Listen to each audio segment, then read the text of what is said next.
शेतकऱ्यांच्या विविध प्रलंबित प्रश्नांकडे सरकारचे लक्ष वेधण्यासाठी संभाजी ब्रिगेडच्या वतीने नांदुरा तहसील कार्यालयासमोर अर्धनग्न आंदोलन करण्यात आले।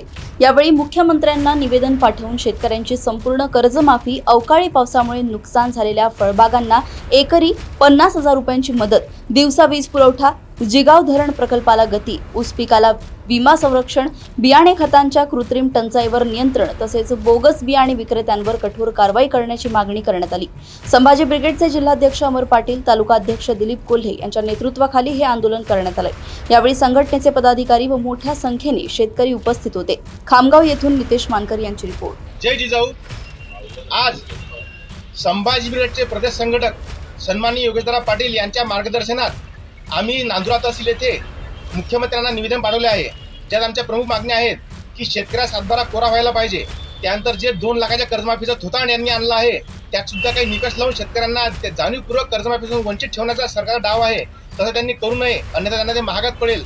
तसेच विदर्भातील महत्त्वपूर्ण जो प्रकल्प आहे, एक महत्त्वाकांक्षी प्रकल्प जिगाव प्रकल्प, त्या जिगाव प्रकल्पाचं काम तात्काळ पूर्ण व्हावं।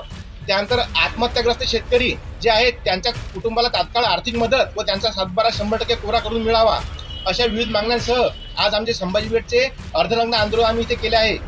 आमचा हा उद्रेक यापुढे आणखी उग्र होईल असं मुख्यमंत्र्यांनी करू नये। आम्ही त्यांना सरकार मायबाप म्हणून विनंती करतो की शेतकऱ्यांचा अंत पाहू नका, कारण शेतकरी हा पेरणीच्या तोंडावर बियाणे, खते, लाखो रुपयाचं मटेरियल विकत घेते, शेतात काळ्या मातीत फेकते। त्यानंतर हा निसर्ग कोपला की त्यातलं अर्धपीक वाया जाते, जे थोडंफार उरलं हाती राहते, ते सुद्धा शेतकरी आपल्या शेतकऱ्याला हमीभाव देत नाही सरकार। यामुळे शेतकरी खूप आर्थिक अडचणीत आला आहे। जर सरकारने शेतकऱ्यांच्या आमच्या मागण्या मान्य केल्या नाही तर आम्ही या सरकारचं खाली मुंडकं वर पाय केल्याशिवाय राहणार नाही, असे आम्ही या क्षणी जाहीर करतो।